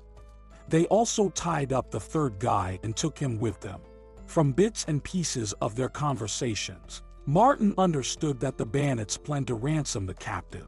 He remembered that fateful day for the rest of his life. Bleeding on the road without hope of rescue, Martin gathered his last strength to administer first aid to himself, which helped stop the bleeding. After that, he lost consciousness. He woke up in a makeshift shelter resembling a shanty. People stood around him, quietly discussing something and pointing at him. Soon, a short man in bright rags entered what seemed to be a shanty. He examined Martin's wound while clicking his tongue loudly. Martin realized that his situation was dire. After the examination by the local shaman, Martin was given some concoction, and he lost consciousness. He lost track of time, so he didn't know how much time had passed since his disappearance. When he felt much better, 2 men from the tribe put him in some vehicle and took him to the nearest town. There he learned that he had spent a whole 3 months as a guest of the local tribe. They also told him that he had been considered dead all these months. It was a real shock.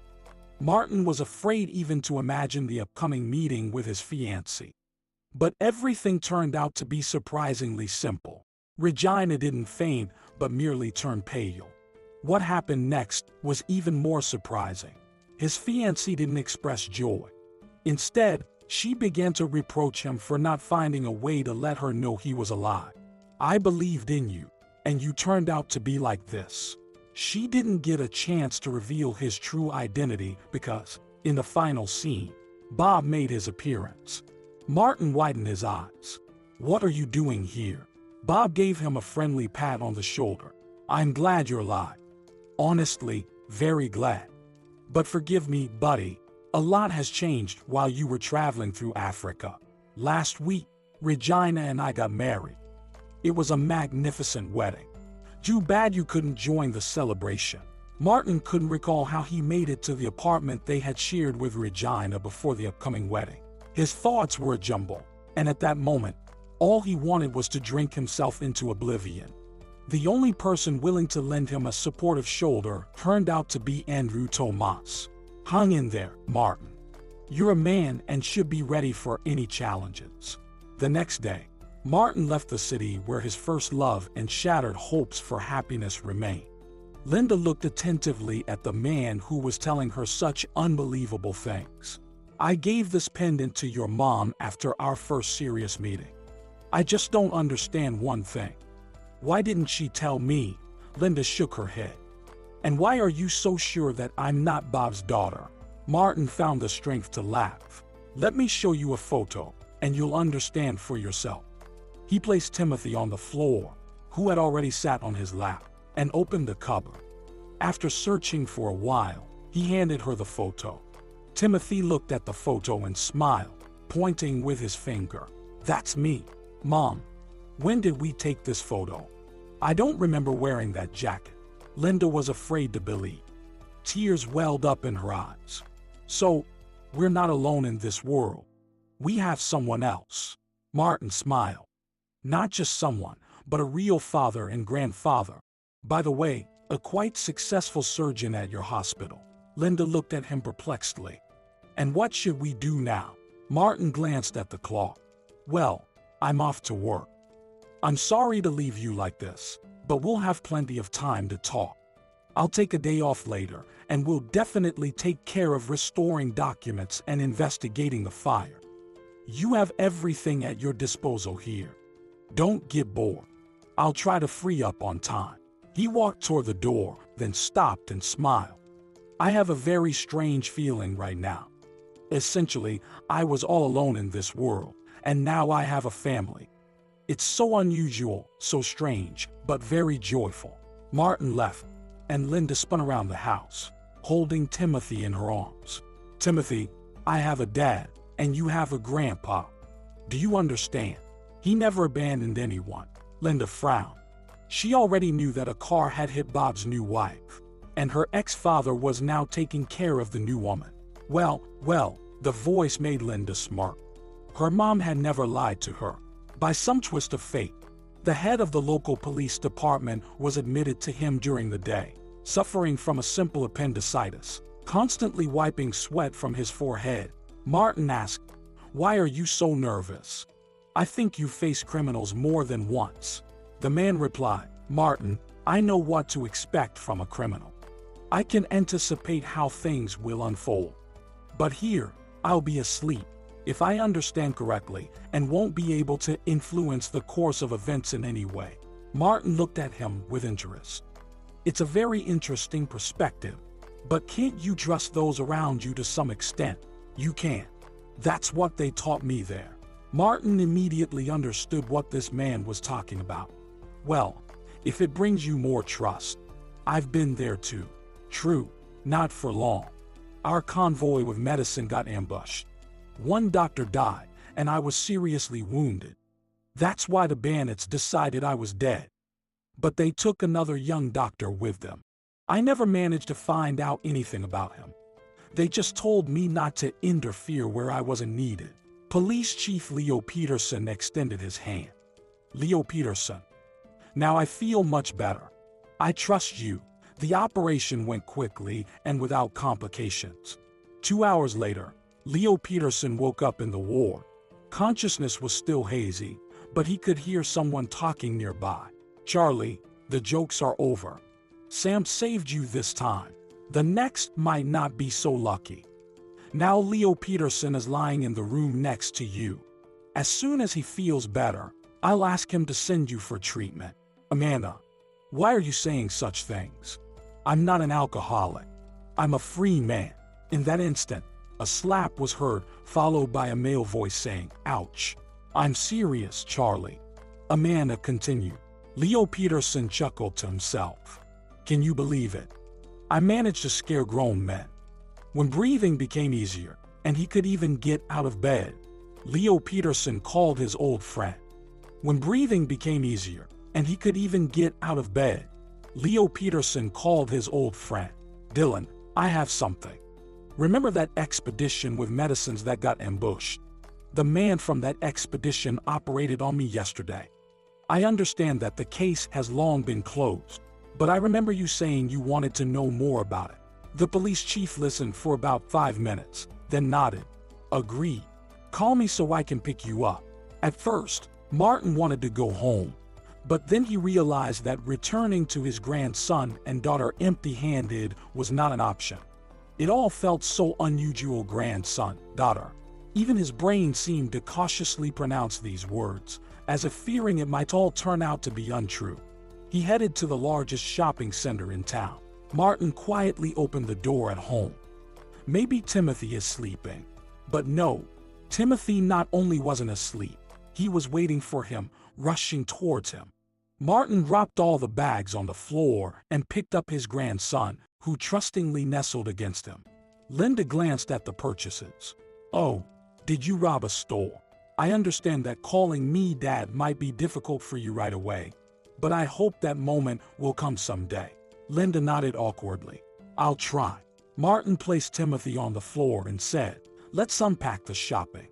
I hope I got the sizes right. Linda nodded. Dinner first, everything else later. Timothy finished his meal faster than anyone, eagerly eyeing a bright box. Clearly, there was something very interesting and specifically for him inside. Linda smiled, understanding all his emotions. Thank you, Linda. I can't even remember the last time I came home from work and had dinner that wasn't just sandwiches and eggs. Now, let's take a look at the purchases, shall we? Martin sat on the couch and watched as Timothy unpacked a large toy car. The boy's eyes were shining. He didn't part with it all evening, even taking it to bed. Linda barely managed to take the toy from him when he was already asleep. Martin had coffee, waiting for his daughter. There was so much they needed to discuss. Linda just entered the room when there was a knock on the door. Martin was surprised. Who came at this late hour? Usually, he received calls from the hospital. On the doorstep stood the grim Jim Nelson. Linda immediately frowned. Why are you here? To apologize. My stupid wife told me everything. She's in tears, afraid they'll put her in jail. They won't. Linda turned away, signaling that the conversation was over. But Jim wasn't planning to leave. He sat on the table and said, I don't know how to go on. I'm tired of her jealousy. I would have left long ago, but I feel sorry for the kids. Linda turned to him. It's your fault she's so jealous. Mine. Jim raised his head. I haven't done anything wrong. You have. You just don't notice it. But she does, and she sees that you're worse at home than at work. Think about my words if you want to save your family. Jim sat for another 5 minutes. Then he stood up, put a thick stack of money on the table. Linda, take it. I understand that you can't buy a house with this money, but you're left with nothing. Jim left, and Martin looked at his daughter in surprise. I haven't quite understood everything. Did he set your house on fire or something? No, his wife did because of our town gossip. We need to go to the police. No need. She has already punished herself. And she's not to blame, just foolish, listening to all sorts of nonsense. Martin shook his head. You're just like your mother. Always for justice, for good justice. Tell me how you ended up in this town. It's a long story. Linda poured herself some tea and sat in front of her father. They talked until midnight. Martin expressed his indignation several times. He should be beaten. Initially, this referred to Bob, and then to Ross. Looking at the clock, Martin said, 2 a.m. Go to bed. I'll sit for a while. He went outside, took in a breath of fresh air. If only. If everything had not turned out this way, then, and now everything would be different. Leo Peterson, upon learning about the family problems of Martin, immediately said, go to the police today. They will take care of your documents. I'll call, they'll do it quickly. A week later, Linda was smiling as she examined her brand new passport. Well, this needs to be celebrated. Otherwise, I have to go to work tomorrow, and my days off are over. Linda began to set the table, but then there was a knock on the door. Yes, come in. On the doorstep stood an unfamiliar man, slightly older than Martin. There was something in the man's gaze, something forgotten but familiar. "Good evening. I apologize for bothering you. I'm a friend of Leo Peterson. I would really like to talk to you, Martin." "Well, come in." "No. If it's okay, let's go for a walk. Your daughter doesn't need to hear our conversation." Martin looked perplexedly at Linda. They went out and walked towards the river. "The thing is, the guy who was taken captive back then is a very good friend of mine. You know, there were so many investigations, but no one really found out anything. I've already resigned from the police, but now I have a private practice, and I can afford to revisit those times." When Martin returned, Linda looked at him questioningly. He simply said, It's about our service." "But Bob, he was there too. He was there. And I was wounded immediately. Then I spent a long time undergoing treatment with a shaman, so I don't really know anything. And I don't want to go back to those times, even though I feel like I have to." The next day, Linda and Timothy went to the store. But Mary was in the store at that moment too. As soon as Timothy saw her, he immediately clung to his mother, and Mary, who was about to leave, dropped her bag on the floor. "Oh, who came to our store? For food? What about frog legs and all that?" She laughed at her own joke, and Linda, releasing her son's hand, walked towards her. "Why do you have so much venom? Don't you understand that you're poisoning yourself with it? Julia lied, and now she'll face prison. And if we were asleep, what burden would you carry on your soul?" Mary retreated fearfully. "What are you saying? I didn't do anything. And anyway, I say what I want. To believe and what to do is everyone's business." Mary took her bags and went to the door. Linda only said, "Watch your words. All your illness comes from anger and poison." Mary rushed out onto the street. Right now, Linda didn't feel any fear or loneliness. She physically felt that she had protection behind her father. The shopkeeper looked somewhat frightened at Linda. The store was on the outskirts of town, so everyone knew each other. And Linda's reputation was well known too. In the evening, the father said to Linda, "I need to go to our hometown. Would you like to come? We could buy something." Linda thought it could be a good distraction. Timothy was preparing for the trip thoroughly. Both Linda and Martin nearly died of laughter when they saw the backpack he had packed. "No, Timothy, this won't do. We won't be able to bring so many things," Timothy stubbornly replied. "But I need all of this." Martin sat down in front of him. "Well, then, we won't be able to buy you anything because we won't have anywhere to put the purchases." The boy pondered for a moment, then quickly started emptying the backpack. At the station, the man who had visited them once greeted them. "Martin, I must say your story helped me a lot. Some facts became a real missing link. Unfortunately, my friend perished. When he was captured and they wanted to demand ransom, he escaped but died during the escape. But now we know who led enemies to your expedition." Martin replied thoughtfully. "So, I was right in my thinking. They were waiting for us there, not just by chance. Not just by chance. You know this person well." "Me? Know him?" Martin looked at the man with surprise. "Yes, you. It's your old friend from youth, Bob Makers." "No, that can't be. Yes, he's not a very good person, but to do something like this. There were a lot of money at stake." Martin realized that now, at this moment, the puzzle had finally come together. And if it was Bob, then everything fell into place. An hour later, they were leaving the police station, where Martin and Bob had a face-to-face confrontation. Bob was crying, begging for forgiveness from Martin and Linda. The man caught up with them on the street and handed Linda the keys. "Take them. These are the keys to the apartment. You're still registered there. But Bob won't need them for the next 10 years, for sure." For a while, they were silent. Then Martin decisively said, "Let's go to a cafe or a restaurant. This matter needs to be celebrated." They settled at a window table.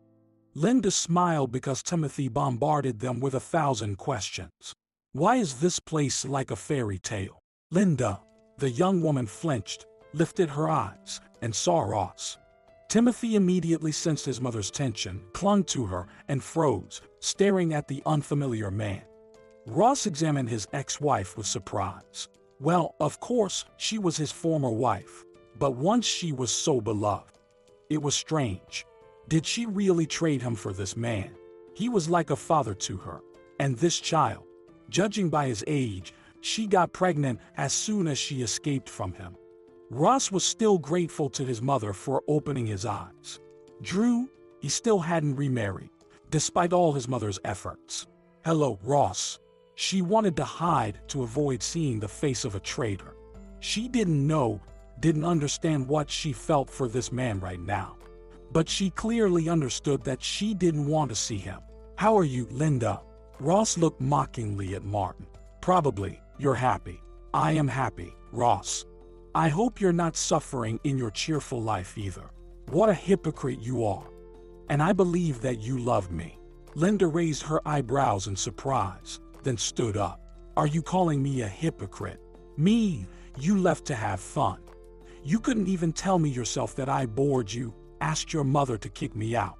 And after that, you call me a hypocrite. Ross even took a step back. Kicked out? What nonsense are you talking?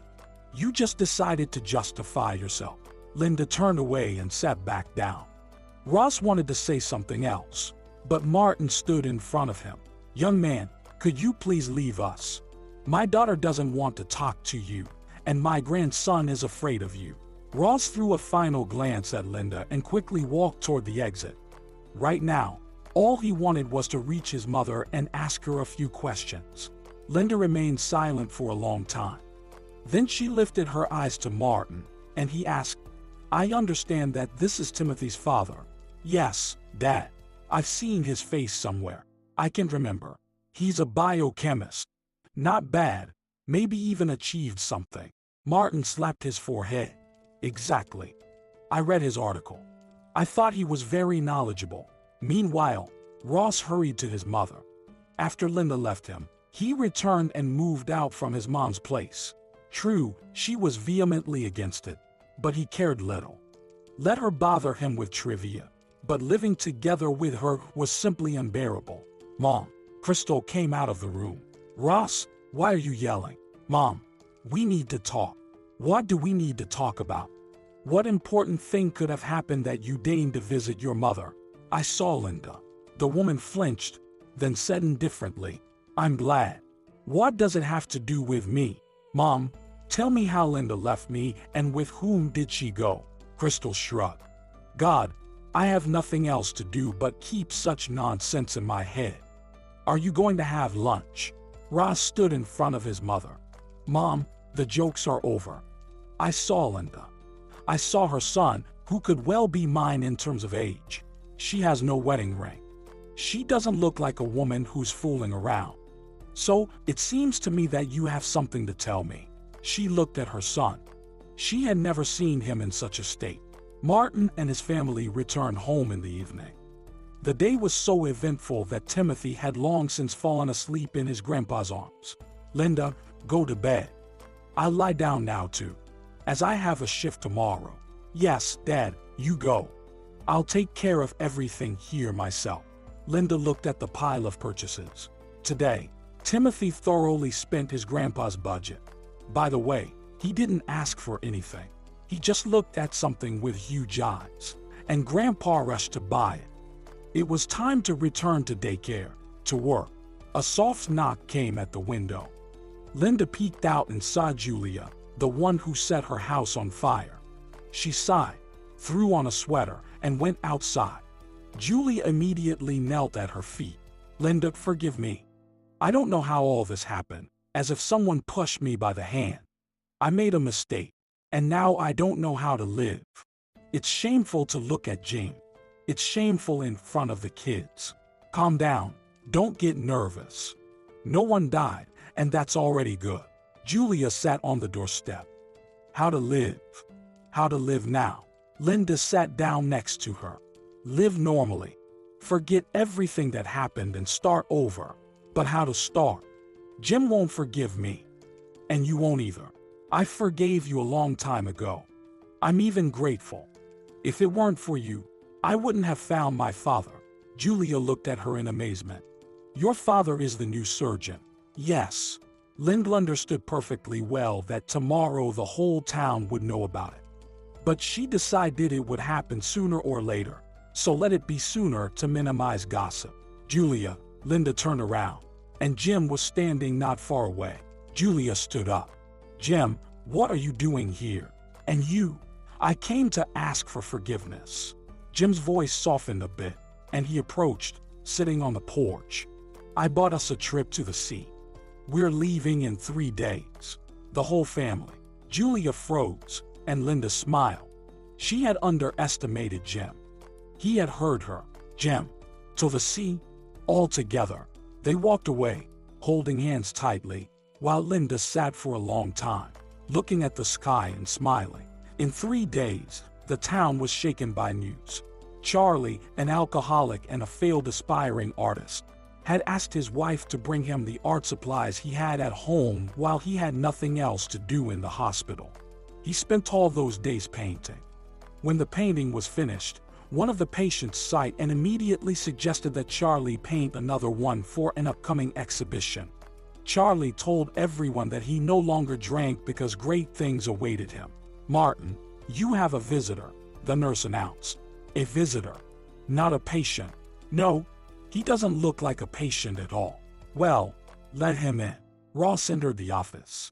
He didn't look as remarkable as he did in the cafe. Martin immediately clenched his lips and stood up. How can I help you? Martin inquired. Ross looked at him. I came to you for help. I really need your help. Why did you think I would help you? Because. I don't know why.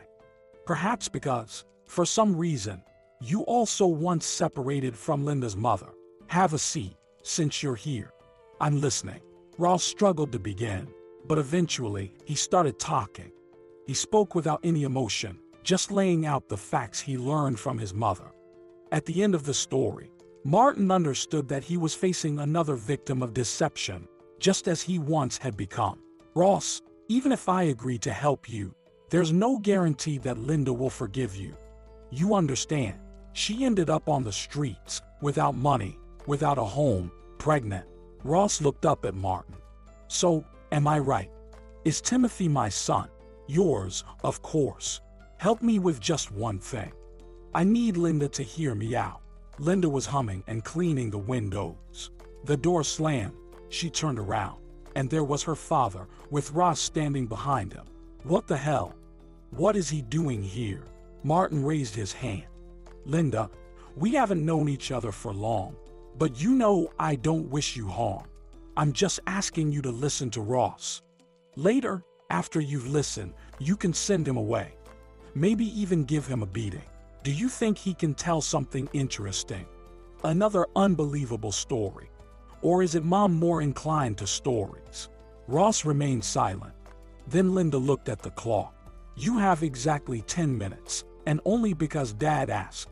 Martin left to avoid interfering with their conversation. He was sure that Linda still loved this guy. However, her pride was standing in the way. Half an hour had passed. The house was quiet, and Martin decided to return. He opened the door and froze. Linda and Ross stood in the middle of the room, embracing. When they both heard Martin, they stepped away from each other. Martin chuckled. It seems our family is growing.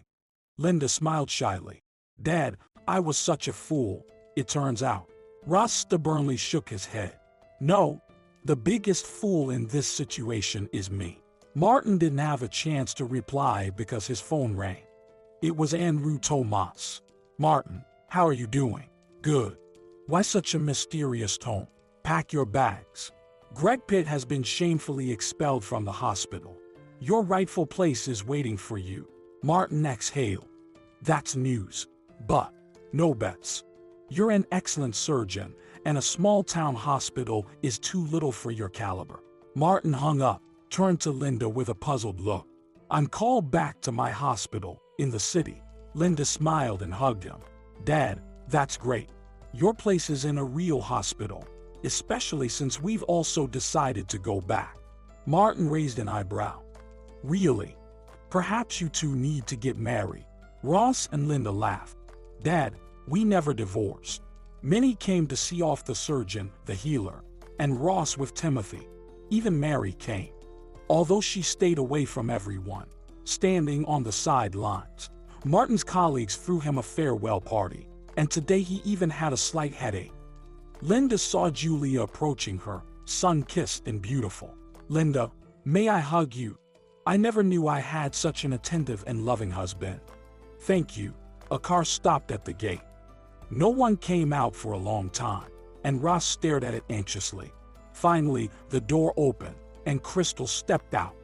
Ross went to her, but Linda held him back. The woman didn't look very well. She leaned against the car and stood there. Linda approached her. Are you feeling unwell? Crystal looked at her and burst into tears. Will you forgive me? When I found out I had a grandson, everything turned upside down in me. I can't eat or sleep. Linda stared into Crystal's eyes for a long time, trying to find even a drop of falsehood, but found none. After that, she smiled. I guess I'll have to forgive you. After all, we are one family. And everyone can make mistakes. Ross sighed with relief. Whatever his mother had done, she continued to be his mother, and he couldn't turn away from her in any case. It would be very difficult to choose between Linda and his mom. Ross took Timothy in his arms and said, Well, shall we go and meet Grandma? Timothy was surprised. More relatives? Can there be so many? Ross laughed. Yes, there can be. And we also hope that Mom will give you a brother or sister.